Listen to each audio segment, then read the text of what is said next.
तो हमने पिछले लेक्चर्स में लिमिट सॉल्व करने के कुछ तरीके पढ़े थे। मैंने आपको कुछ तरीके बताए थे जिससे आप लिमिट सॉल्व कर सकते हैं। सबसे पहला मैंने आपको तरीका बताया था डायरेक्ट सब्स्टिट्यूशन मेथड, उसके बाद मैंने आपको तरीका बताया था फैक्टराइजेशन मेथड, उसके बाद मैंने आपको बताया था रैशनलाइजेशन मेथड, और उसके बाद मैंने आपको बताया था स्टैंडर्ड फॉर्मूला पुट करते हुए लिमिट को कैसे सॉल्व करते हैं। तो एक बार आप वो लेक्चर्स अच्छे से देख लीजिएगा ताकि अब जो हम एनसीईआरटी के क्वेश्चन करने वाले हैं वो आपको और भी अच्छे से समझ में आए। मैं कोशिश करूंगा आपको अच्छे से समझ में आए, लेकिन अगर आप वो 4 लेक्चर अच्छे से देख लेंगे तो आपको एकदम क्लियर हो जाएगा। तो चलिए क्वेश्चन करना चालू करते हैं। जैसा कि पहला क्वेश्चन है यहाँ पर limit x tends to 3 x plus 3। अब यहाँ पे लिमिट दी गई है x टेंड्स टू 3, मतलब x की वैल्यू 3 की तरफ अप्रोच कर रही है। तो अगर हम डायरेक्ट लिमिट पुट कर दें, मतलब x की वैल्यू डायरेक्ट x की जगह रख दें, मतलब 3 रख दें। जैसे x की वैल्यू यहाँ 3 दी है तो हमारे फंक्शन है यहाँ पर x प्लस 3, तो अगर हम डायरेक्ट यहाँ पर 3 रख दें तो 3 प्लस 3 कितना आ जाएगा 6। तो ऐसे क्वेश्चन में हम डायरेक्ट लिमिट पुट कर सकते हैं, जिससे मैंने आपको बताया था ये मेथड होता है डायरेक्ट सब्स्टिट्यूशन मेथड। ये तब तक लगाएंगे जब तक डिनोमिनेटर 0 नहीं होगा, क्योंकि यहाँ पर डिनोमिनेटर है ही नहीं तो हम लिमिट डायरेक्ट पुट कर सकते हैं। तो हम क्या बोलेंगे यार, टेकिंग लिमिट, तो ये कितना आ जाएगा, x की 3 आ जाएगा और प्लस 3 ये हो जाएगा 6। चलिए दूसरा क्वेश्चन करते हैं। इसमें दूसरा क्वेश्चन है limit r tends to 1 pi r square. यहाँ पे देखिए, यहाँ पर भी डिनोमिनेटर नहीं है तो हम डायरेक्ट लिमिट पुट कर सकते हैं। मतलब r की जगह हमें क्या पुट करना होगा, यहाँ 1 पुट करना होगा। तो हम r की जगह 1 पुट कर देंगे तो टेकिंग लिमिट तो ये हो जाएगा पाई इंटू r की जगह 1, तो ये हो जाएगा 1 स्क्वायर, कितना आ जाएगा पाई इंटू 1 होता है पाई, इसका आंसर आ जाएगा पाई। चलिए तीसरे क्वेश्चन में आते हैं।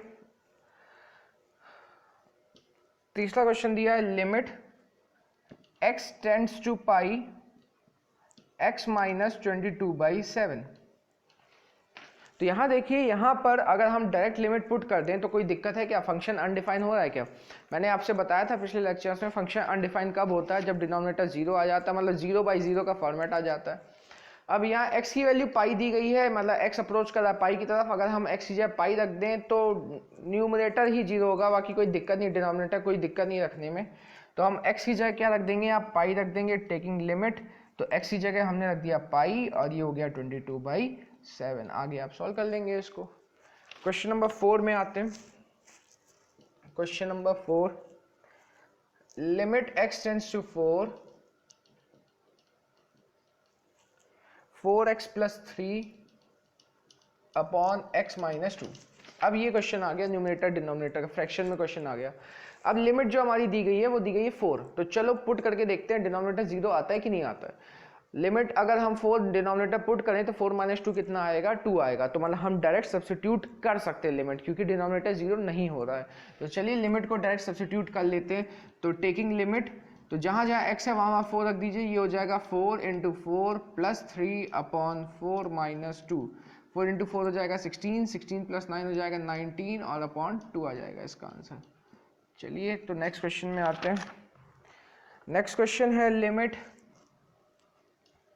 x tends to -1 x to the power 10 plus x to the power 5 plus 1 upon x minus 1।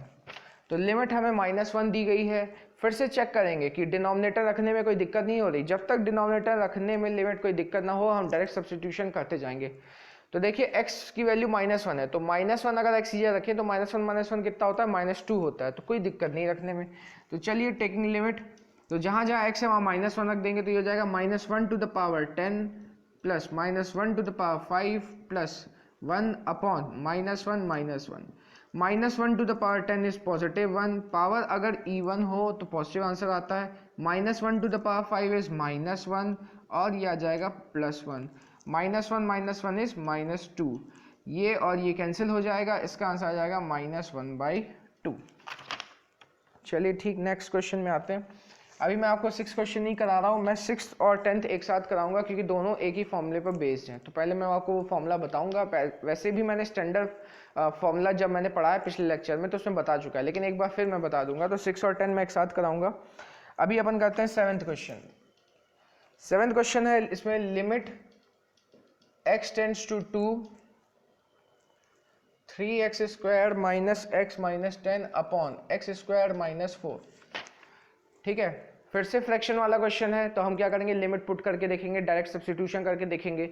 अगर डिनोमिनेटर जीरो ना हुआ तो कोई दिक्कत नहीं, अगर हो गया तो हमें अपने क्वेश्चन का सॉल्व करने का तरीका बदलना पड़ेगा। तो चलिए डायरेक्ट रखते हैं 2 x या 2 रखते हैं, 2 स्क्वायर इज 4, 4 माइनस 4 इज 0। तो देखिए आ गया, अनडिफाइन हो रहा है क्वेश्चन। अगर आप लिमिट डायरेक्ट पुट करोगे तो क्वेश्चन अनडिफाइन हो रहा है, तो आपको क्या करना होगा, लिमिट अभी आप नहीं पुट करेंगे, पहले आप क्वेश्चन को सिंप्लीफाई करेंगे। सिंप्लीफाई कैसे करेंगे, मैंने आपको दूसरा मेथड बताया था, फैक्टराइजेशन मेथड। फैक्टराइजेशन मेथड कैसे किया जाता है, ऊपर वाले को आप स्प्लिट करोगे, नीचे शायद आपको आइडेंटिटी दिख रही, कौन सी, a² माइनस b²। तो पहले इसे सॉल्व करते हैं, लिमिट x टेंड्स टू 2, ठीक है, ऊपर स्प्लिट कर देते हैं, 3 इंटू 10 30 हो जाएगा, स्प्लिट करेंगे, चलिए 3x² हो जाएगा minus 6x plus 5x minus 10 upon नीचे a² minus b², a the whole square minus b the whole square. ठीक है, limit x tends to 2, limit x tends to 2, इन दोनों में 3x कॉमन है तो x माइनस 2 बचेगा, इन दोनों में 5 कॉमन है तो x माइनस 2 बचेगा, नीचे a² माइनस b² लगाएंगे तो a माइनस b और a प्लस b लगेगा। तो लिमिट x टेंड्स टू 2, यह आ जाएगा x माइनस 2 और 3x plus 5 upon x minus 2 x plus 2। समझ में आया, ये हो गया फैक्टराइजेशन। x माइनस 2 और x माइनस 2 कैंसिल हो जाएगा, तो बचा limit x tends to 2 3x plus 5 upon x plus 2।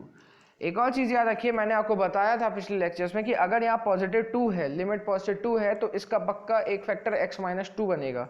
देखिए बना दोनों का, अगर यहाँ पॉजिटिव 3 होता तो ऊपर नीचे x माइनस 3 आता, अगर यहाँ पॉजिटिव 4 आता तो ऊपर नीचे x माइनस 4 आता, अगर मान लीजिए नेगेटिव 5 होता तो ऊपर नीचे x प्लस 5 आता, अगर नेगेटिव 6 होता तो ऊपर नीचे x प्लस 6 आता।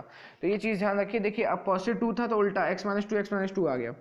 अब हम लिमिट पुट करके देखते हैं, हमने सिंप्लीफाई कर दिया, अब लिमिट पुट करके देखते हैं। तो 2 अगर रख दें x हियर, 2 प्लस 2 कितना हो जाएगा, 4 हो जाएगा। अब तो कोई दिक्कत है ही नहीं, तो चलिए लिमिट पुट कर देते हैं। तो ये हो जाएगा, लिमिट पुट करना है 3 into 2 plus 5 upon 2 plus 2, 3 into 2 is 6, 6 plus 5 11/4। तो चलिए नेक्स्ट क्वेश्चन है, limit x tends to 3x to the power 4 minus 81 upon 2x² minus 5x minus 3। तो देखते हैं इसमें क्या कर सकते हैं। सबसे पहले तो लिमिट उठा के डिनोमिनेटर रखेंगे, अगर जीरो आया तो आगे सॉल्व करेंगे, क्योंकि फंक्शन अनडिफाइन हो जाएगा, डिनोमिनेटर जीरो नहीं हो सकता। और अगर डिनोमिनेटर जीरो नहीं आया तो बस कोई दिक्कत नहीं, हम लिमिट डायरेक्ट पुट कर लेंगे। चलिए x की वैल्यू 3 पुट करते हैं डिनोमिनेटर में, तो कितना हो जाएगा, 3² x² हो जाएगा, यहाँ पुट करते हैं 3, यहाँ पुट करते हैं, तो ये हो जाएगा x² मतलब 3 का स्क्वायर, 3 का square 9, 9 into 2 is 18 minus 5 into x, 5 into x, x कितना है 3, तो ये हो जाएगा 15 माइनस 3, 0 आ जाएगा। ये मतलब हम डिनोमिनेटर में डायरेक्ट लिमिट नहीं पुट कर सकते, मतलब हम डायरेक्ट सब्स्टिट्यूशन फिलहाल नहीं लगा सकते, तो मतलब इसको और आगे हमें सिंप्लीफाई करना होगा। अब आप ढंग से देखो, x टू द पावर 4 क्या x² का स्क्वायर होता है, x² द होल स्क्वायर, और 81 किसका स्क्वायर होता है, 9 का स्क्वायर होता है।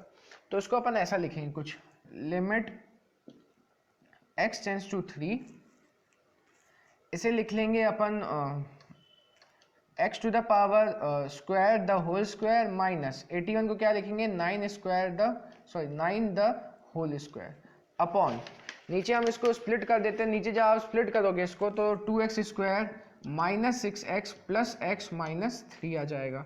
तो लिमिट x टेंड्स टू 3, यह है a² माइनस b², a याद रखिएगा x² है तो a माइनस b और a प्लस b अपॉन, नीचे 2x कॉमन है, 2x कॉमन लिया तो बचा x माइनस 3, यहाँ 1 लिया तो बचा x minus 3, limit x tends to 3। आप देखिए वापस a² माइनस b², 9 किसका स्क्वायर होता है, 3 का स्क्वायर होता है, तो वापस a² माइनस b² लग रहा है, तो ये हो जाएगा a minus b, a plus b, और ये वाला as it is x² plus 9 as it is upon, नीचे आ जाएगा x minus 3, 2x plus 1, x minus 3 cancel. पिछले क्वेश्चन मैंने आपको बताया था, अगर यहाँ पॉजिटिव 3 होगा तो ऊपर नीचे क्या आएगा, x माइनस 3 आएगा, फैक्टर जरूर आएगा भाई। अब limit x tends to 3, x plus 3 बचा है ऊपर, x² प्लस 9 बचा है upon 2x plus 1, taking limit. अब लिमिट पुट करके देखते हैं। आप देख लो, 3 पुट कर लो denominator, 2 into 3 is 6, 6 plus 1 is 7। अब कोई दिक्कत है नहीं, हमने सिंप्लीफाई कर लिया है।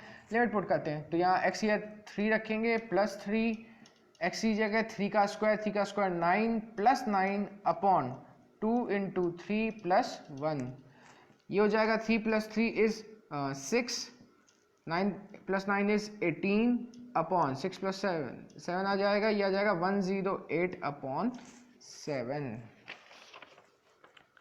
ठीक है, तो क्वेश्चन नंबर 9 में आते हैं।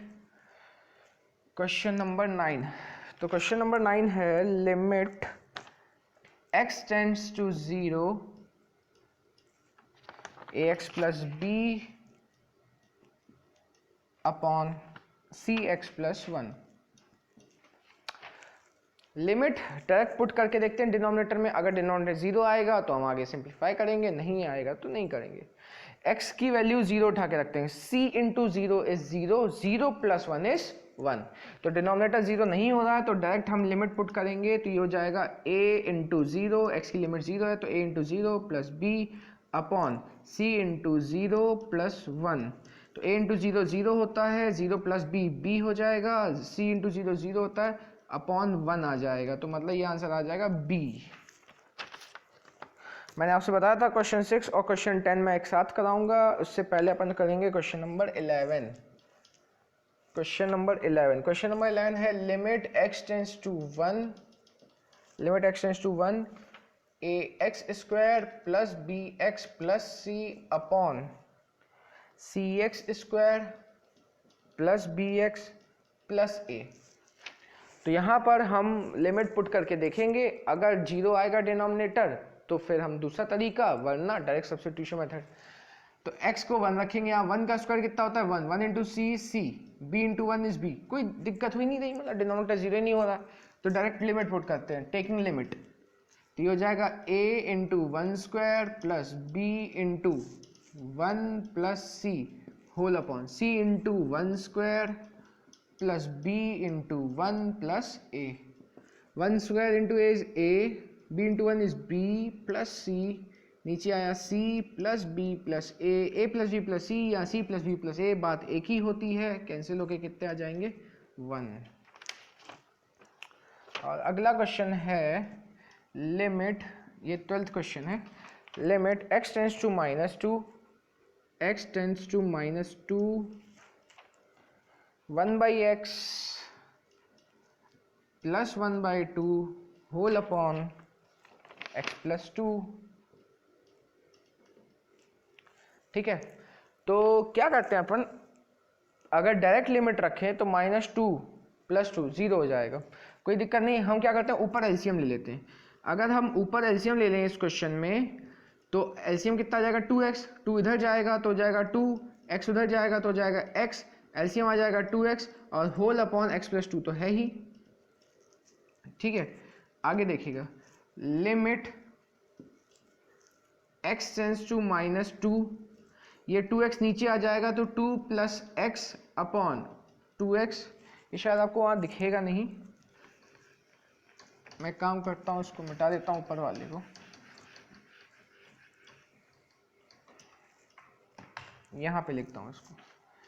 ये हो जाएगा लिमिट x टेंड्स टू -2, ये 2x नीचे आ जाएगा तो 2 प्लस एक्स अपॉन 2x और x प्लस 2, ये 2x नीचे आ गया, 2 प्लस एक्स अपॉन 2x और x प्लस 2, ये और ये कैंसिल हो गया। अब हम क्या कर देंगे, सिंप्लीफाइड फॉर्म आ गया है तो लिमिट पुट कर देंगे। क्या आया simplified form, x tends to -2 1 upon 2x, x या -2 पुट कर देंगे, टेकिंग लिमिट, तो 1 अपॉन 2 इंटू -2 इज -1/4।